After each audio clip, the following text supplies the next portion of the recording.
right, hello and welcome in everyone to a long overdue episode of the Eric the Red podcast. I, as always, am your host, Eric Beck. Now, as I said, this is long overdue. We are a couple weeks now since the schedule release, the last episode we did here on the channel/podcast stream. So if you're interested in that, go ahead and check that out.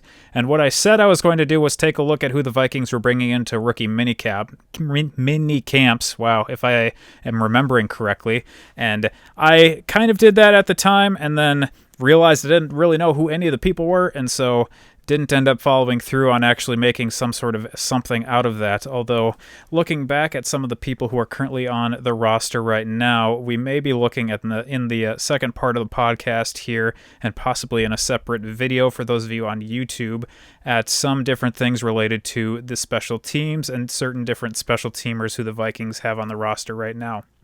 But with that said, where we're actually going to start is with the Vikings quarterback, Kirk Cousins, and a bunch of different news and notes that have come out about him in the past couple of weeks. So the first thing, a thing that I did not talk about when I first heard the story about this, was that there was an article released on Pro Football Focus, PFF, that talked about, or postulated, questioned, however you want to say it, whether Kirk Cousins was a potential MVP candidate going into this season, or whether he could potentially be an MVP candidate. However it was worded, there was discussion about how Kirk Cousins could potentially become an MVP in the NFL this coming season.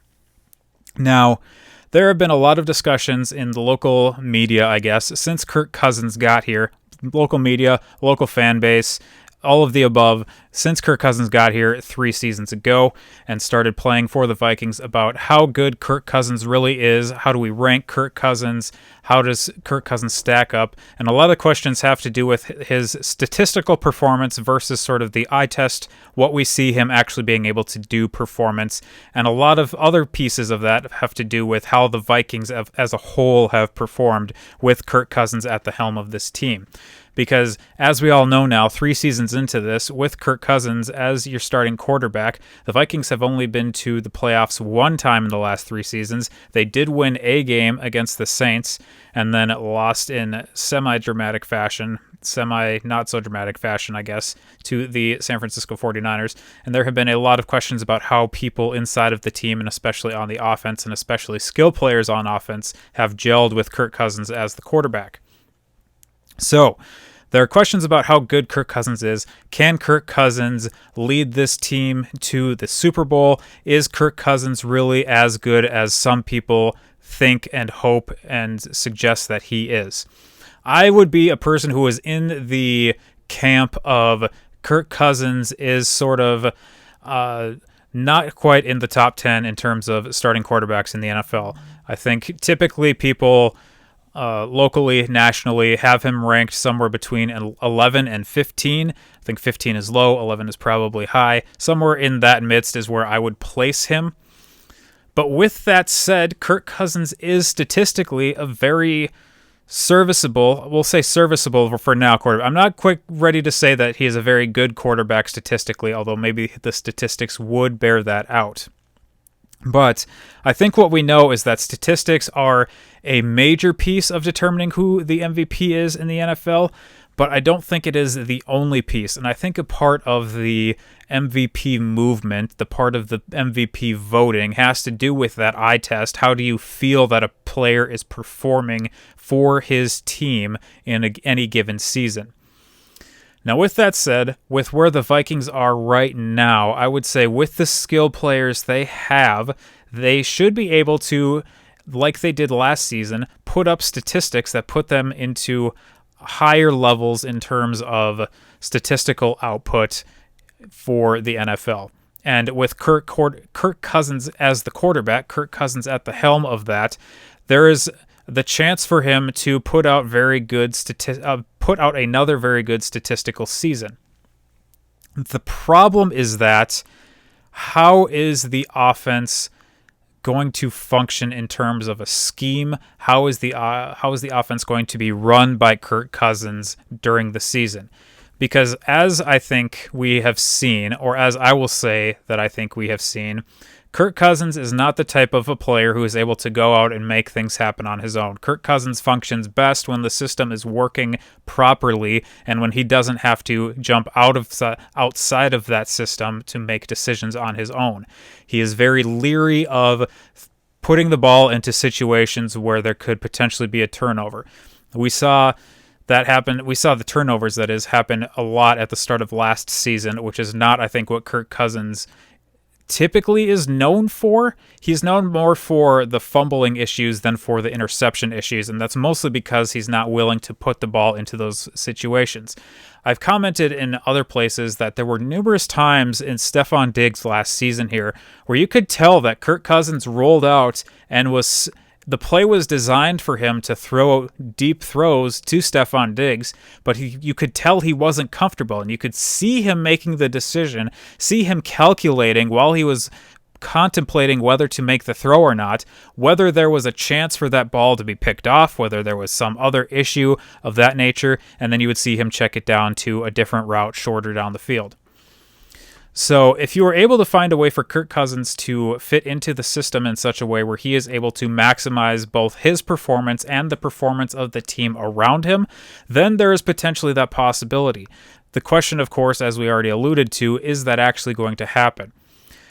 Now, I think it's hard to say definitively yes until it actually happens, until we actually see it happen, because for 3 years now, going into our 4th year now, we've had Kirk Cousins, and the Vikings have known who Kirk Cousins is as a quarterback. They should have known if they didn't, but they should have known when they brought him in who he was, what he was capable of doing, and certainly now after 3 seasons, we should know who he is and what he is capable of doing.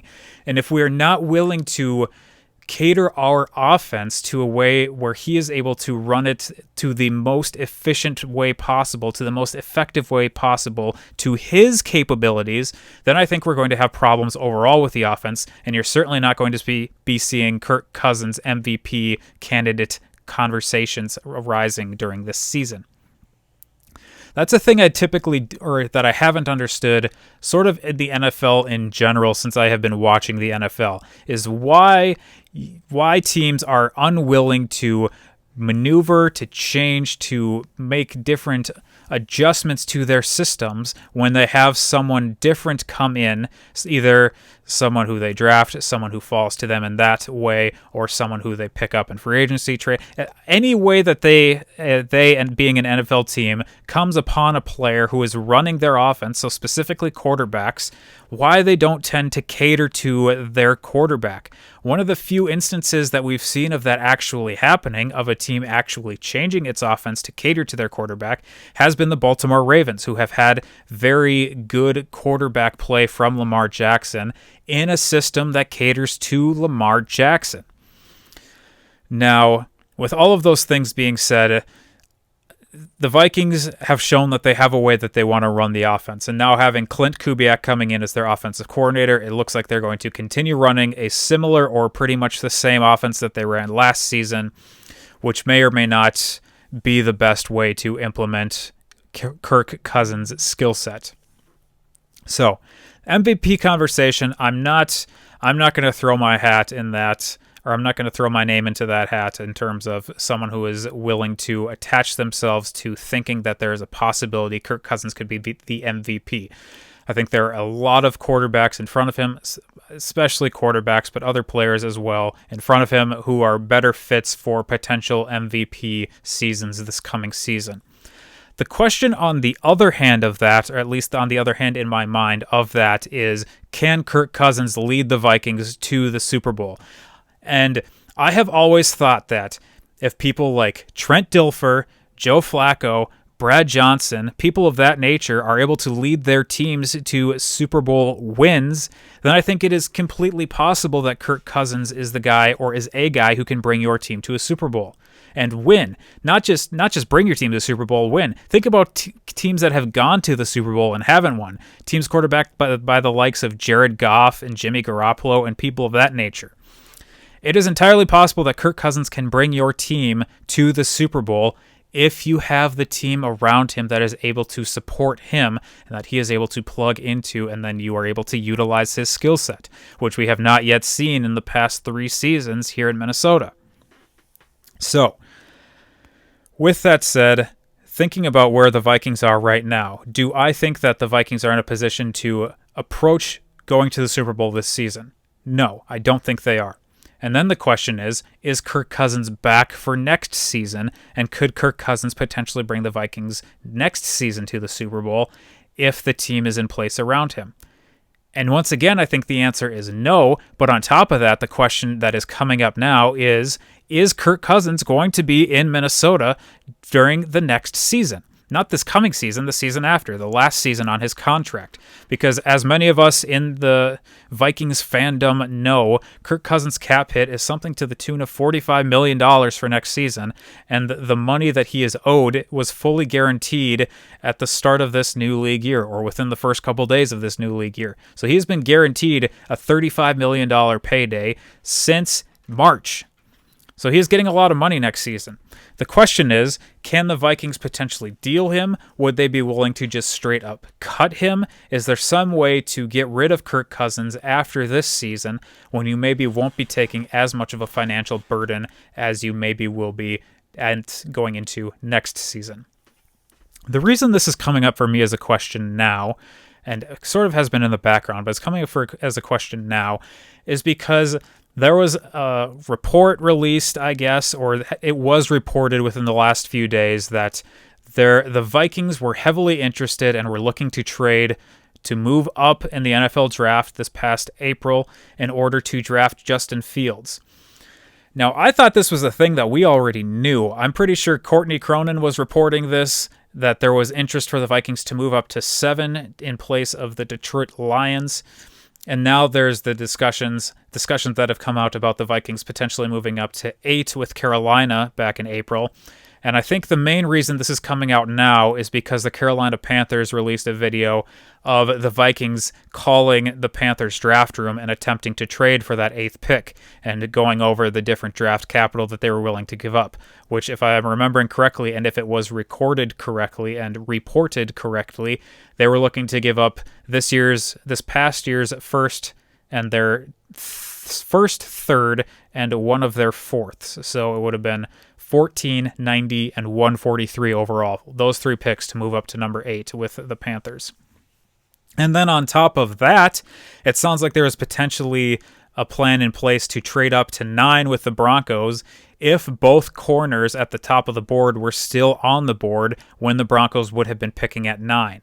So with not being able to trade up with Carolina, and with Carolina drafting J.C. Horn to one of the cornerbacks to come play for Carolina, the deal with Denver was off the table, and Denver was not willing to move back to 14 because there was the chance that now the one of the top 2 remaining corners was not going to be there at 14 anymore.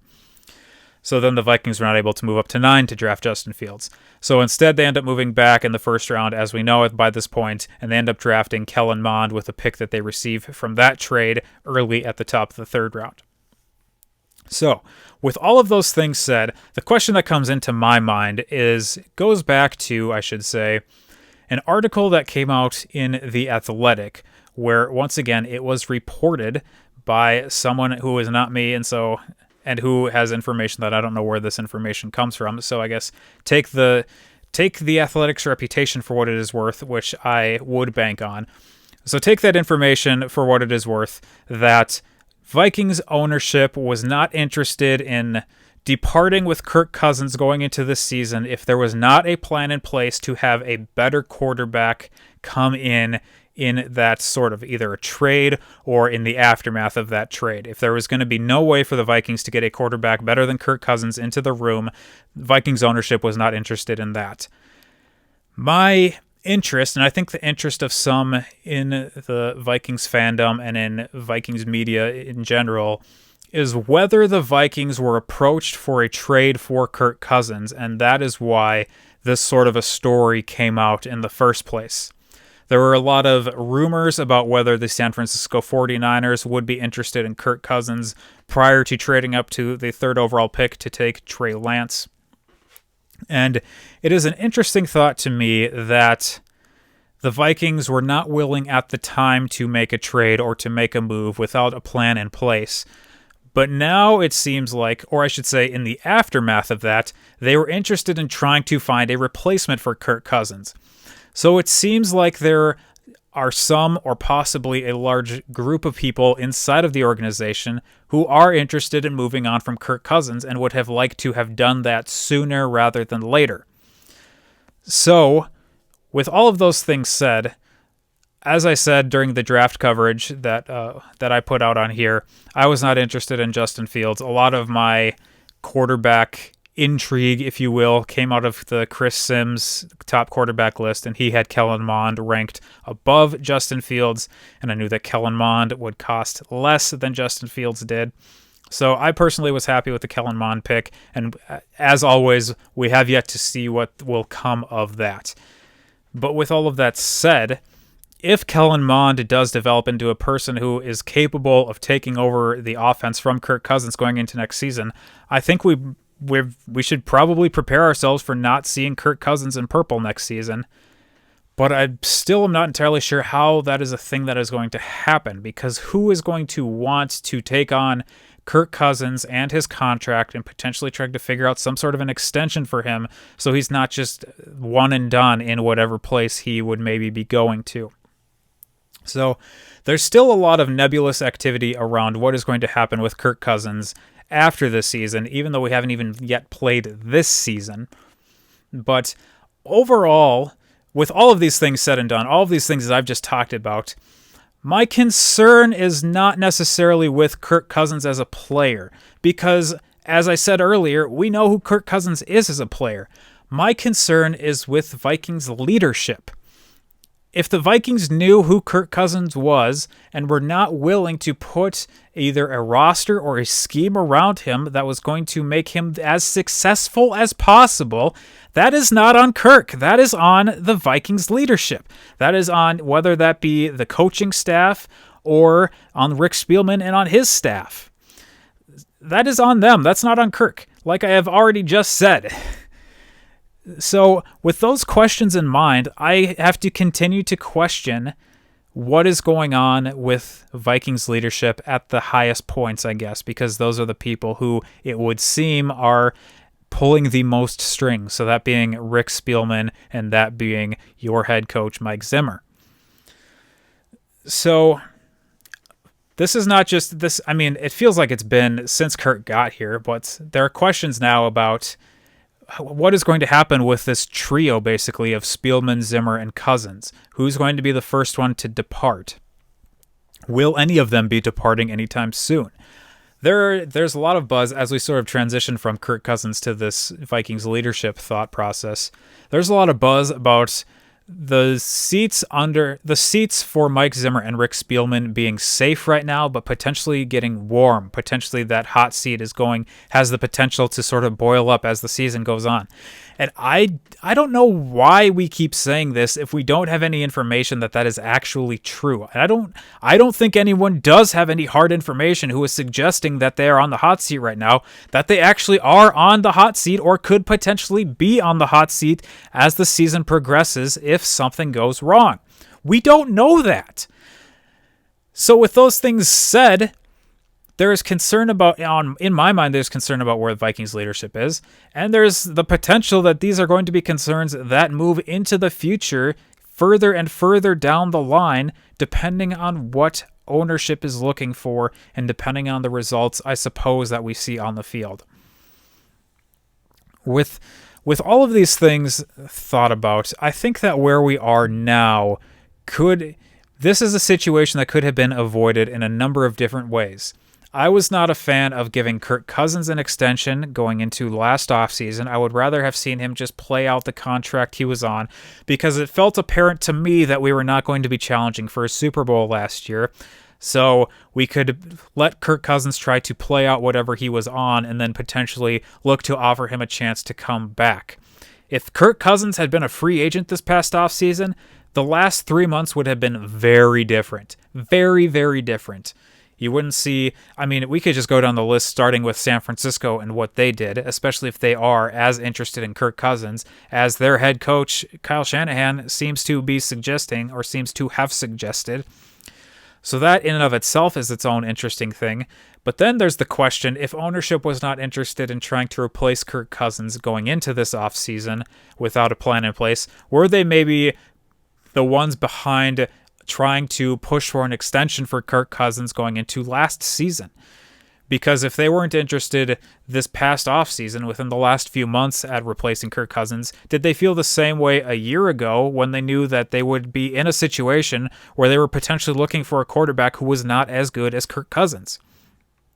So, these are all sort of just thoughts that I have as things progress, especially on the Kirk Cousins front, because overall, I want the Vikings to do as well as possible. That is the main goal, I think. And whatever players you are able to bring in to use, especially at the quarterback position, which we have had struggles with since the 1970s, trying to figure out what we are doing, especially when this regime in particular, especially on the personnel side, has not demonstrated that they are capable of making the best decisions on the quarterback front. These are all things that I think about. So, for this season, not expecting a Super Bowl, but expecting that we should be going to the playoffs. It has yet to be seen. We still have to play all 17 games now and see where Kirk Cousins lands, see how Kellen Mond progresses, and see how all of those things work out. So that, I guess, is our episodically whatever look at Kirk Cousins, and I'm sure that we will have further discussions about Kirk Cousins as time moves on. So, for those of you watching on the YouTube side, this is going to be the end of the video. Thanks for watching this video. For those of you on the podcast side, we will go ahead and move into our break, and then we will be continuing with part 2 after this.